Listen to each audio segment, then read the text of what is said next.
Working out during your fasted period has so many advantages. There's so many different things that go on inside your body during a fast. It just makes sense to work out during that period of time. And I'm not just talking about working out in a fasted state in the morning. I'm talking about even if you're intermittent fasting. Work out during your fasted window, even if it's towards the end of your workout. I'm going to explain exactly why.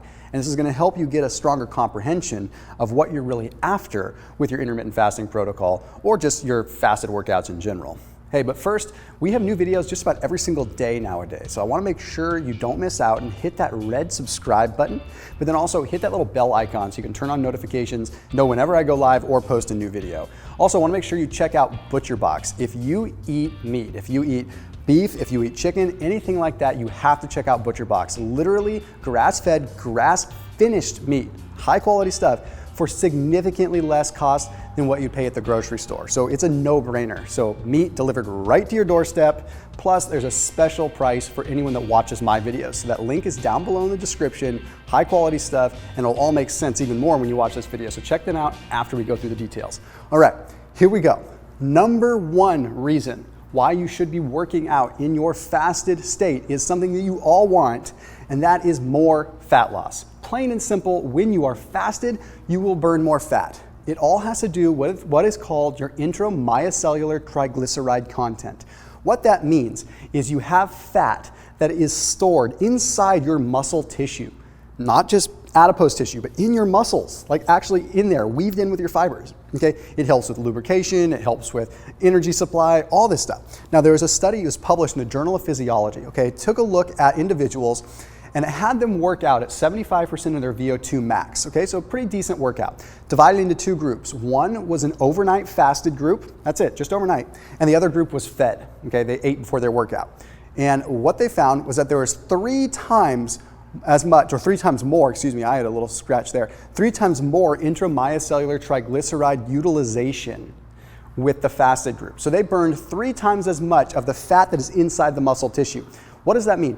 The fat that's in the muscle tissue will first get burned up, and then your body will pull from other stores and put it into the muscle tissue to get used again. So it's a cycle, adipose tissue to muscle to getting burned. So now we're getting burned and utilized 3 times the rate simply because we're fasted. But here's what's really cool.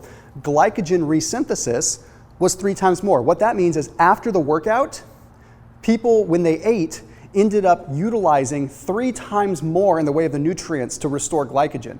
So if you ate before your workout, your post-workout meal was less effective. Okay? Whereas if you fasted before your workout, your post-workout meal was ultimately 3 times more effective. That's powerful. Now, scientists believe that it's hormone-sensitive lipase related. What that means is basically the epicenter for all fat loss and lipolysis and fatty acid metabolism, hormone-sensitive lipase, that epicenter gets activated when you're fasted.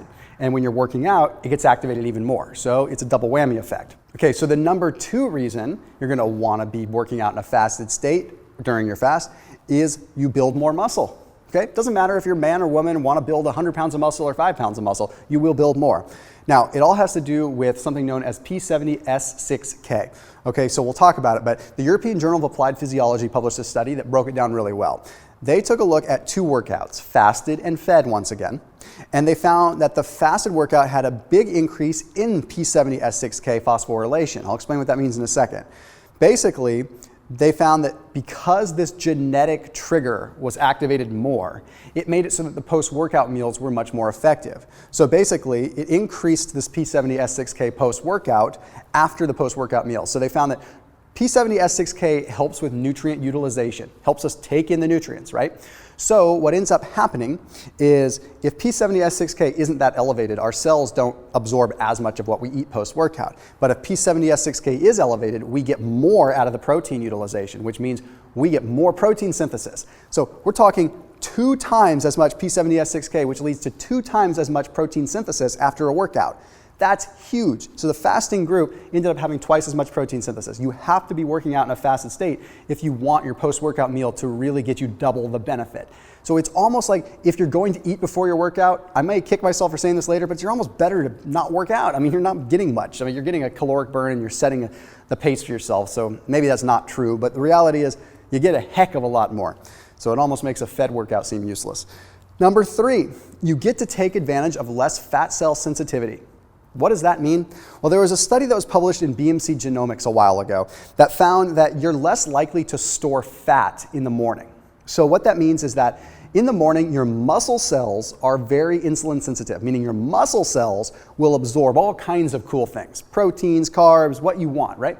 Whereas in the evening, your fat cells soak up a lot more. So in the morning, your muscle cells commandeer most of the absorption. Your fat cells actually don't take up a whole lot. So it's a lot harder to build or gain fat in the morning than it is in the evening. So if you're in a fasted state and you work out, then you are more than likely going to be having that muscle sensitivity, which means when you do eat your post-workout meal, you have less likelihood of a little bit of fat going to storage.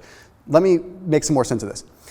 After a workout, if you get a small amount of omega-3s, like again, let's say you're eating good quality grass-fed, grass-finished meat that's high omega-3. Okay, if you eat that post-workout, the small amounts of omega-3 that's in that meat actually triggers an exponential amount of protein synthesis. Omega-3s trigger muscle growth and protein synthesis quite dramatically. Normally, you wouldn't be able to get a whole lot of that in because fats tend to store when you're insulin sensitive. So normally, if you were not in a fasted state, your post-workout meal would have to be exceptionally lean because the fat would very likely get stored. If you are fasted, you have more flexibility after your workout. It means that therefore you can utilize this omega-3 trick. You can have a little bit of fat with your nice grass-fed burger, okay? You can. This increases protein synthesis multiple times through, therefore lets you build muscle, but also keeps you lean in a process that normally would cause you to not be lean. Okay, now we talk about autophagy. Okay, autophagy is big with fasting. It's a buzzword and quite frankly, it's overused. Autophagy is a powerful thing. It is our cellular recycling where worn out parts of a cell essentially get recycled in a survival of the fittest sort of mechanism. So it's really cool stuff and it's a big benefit of especially a longer term fast. Now, the journal Autophagy found that exercise induces autophagy within the peripheral regions of the body. So we're talking peripheral cells like skeletal muscle, in liver, things like that. So exercise actually induces it, predominantly cardio. Do your cardio in a fasted state, okay? Doing cardio in a fed state is like, I can't even find a comparison. It's just not worth it. Like you get a caloric burn, that's it, but you're not getting a whole lot of metabolic benefit. Okay, so exercise induces autophagy, but it does so by decreasing coenzyme A.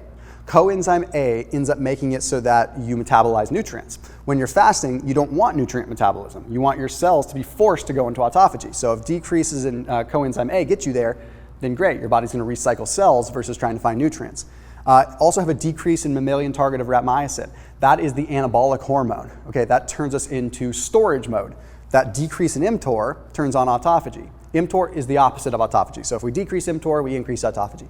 Then we increase AMP kinase. So AMP protein kinase. What this is it's like the regulator that determines if you have fuel or not. So if we have an increase in AMPK, the body says, oh wait, there's no fuel, so we have to start storing or utilizing fat rather. So it's a very good thing as far as fat loss goes, but as far as autophagy goes.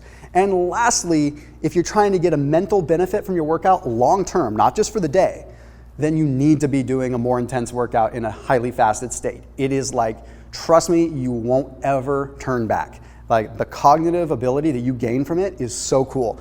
So HIIT already improves BDNF. Okay, it does so by elevating a lot of lactate. I'll explain that in a second. But if you do that in a fasted state, that's exacerbated even more. So the Journal of Medicine and Science and Sport published a study. They found that VO2 max increases were not correlated with an increase in brain-derived neurotrophic factor, but lactate levels were. What that tells us is that it wasn't about the intensity of the workout, it was about the ability to cope with the stress of the intensity. So the longer people were able to push it through an intense mode, they had more brain development, significantly more brain development. We're talking 13 to 30% more. Huge. And it all has to do with the lactate levels. If you are in a fasted state, you are going to have to put up with more stress.